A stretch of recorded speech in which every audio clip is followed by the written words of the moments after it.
Pada hari-hari itu, Hizkia jatuh sakit dan hampir mati.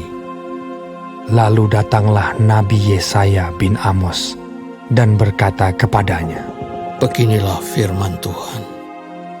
Sampaikanlah pesan terakhir kepada keluargamu, sebab engkau akan mati, tidak akan sembuh lagi." Lalu Hizkia memalingkan mukanya ke arah dinding, dan ia berdoa kepada Tuhan. Tuhan, ingatlah kiranya bahwa aku telah hidup di hadapan-Mu dengan setia dan dengan tulus hati, dan bahwa aku telah melakukan apa yang baik di mata-Mu. Kemudian menangislah Hizkia dengan sangat. Tetapi Yesaya belum lagi keluar dari pelataran tengah. Tiba-tiba datanglah firman Tuhan kepadanya. Baliklah dan katakanlah kepada Hizkia, raja umatku. Beginilah firman Tuhan, Allah Daud, bapa leluhurmu. Telah kudengar doamu dan telah kulihat air matamu. Sesungguhnya aku akan menyembuhkan engkau.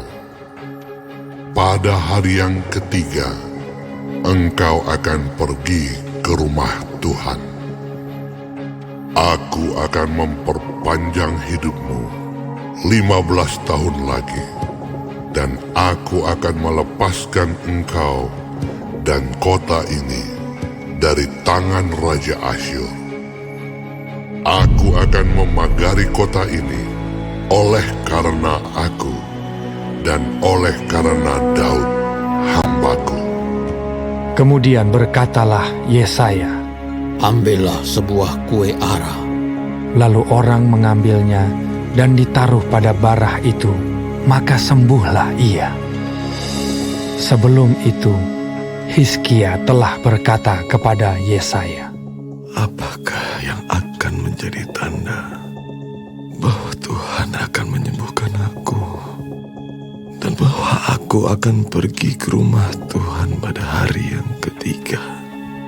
Yesaya menjawab, "Inilah yang akan menjadi tanda bagimu dari Tuhan, bahwa Tuhan akan melakukan apa yang telah dijanjikannya.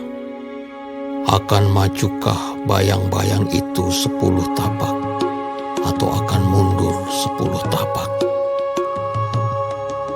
Hizkia berkata, Itu perkara ringan bagi bayang-bayang itu untuk memanjang 10 tapak. Sebaliknya, biarlah bayang-bayang itu mundur ke belakang 10 tapak. Lalu berserulah Nabi Yesaya kepada Tuhan.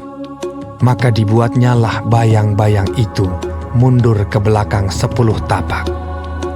Yang sudah dijalani bayang-bayang itu pada penunjuk matahari buatan Ahaz.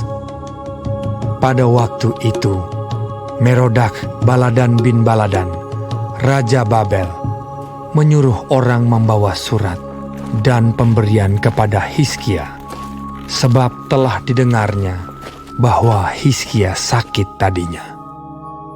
Hizkia bersukacita atas kedatangan mereka. Lalu diperlihatkannyalah kepada mereka segenap gedung harta bendanya, emas dan perak, rempah-rempah dan minyak yang berharga, gedung persenjataannya, dan segala yang terdapat dalam perbendaharaannya. Tidak ada barang yang tidak diperlihatkan Hizkia kepada mereka di istananya dan di seluruh daerah kekuasaannya.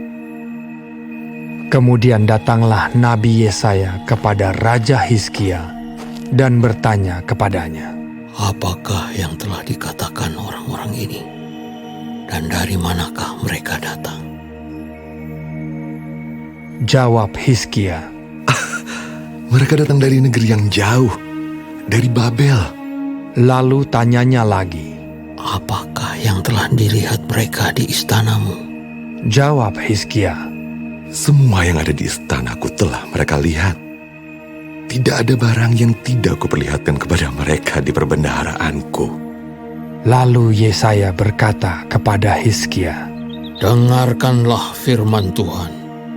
Sesungguhnya suatu masa akan datang bahwa segala yang ada dalam istanamu dan yang disimpan oleh nenek moyangmu sampai hari ini akan diangkut ke Babel.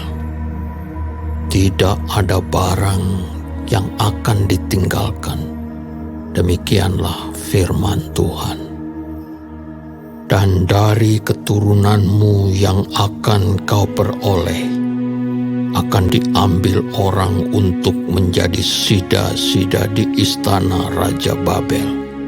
Hizkia menjawab kepada Yesaya, Sungguh baik firman Tuhan yang kau ucapkan itu. tetapi pikirnya, Asal ada damai dan keamanan seumur hidupku. selebihnya dari riwayat Hizkia, segala kepahlawanannya, dan bagaimana ia membuat kolam dan saluran air dan mengalirkan air ke dalam kota. Bukankah semuanya itu tertulis dalam kitab sejarah Raja-Raja Yehuda? Kemudian Hizkia mendapat perhentian bersama-sama dengan nenek moyangnya. Maka Manasye, anaknya, menjadi raja menggantikan dia.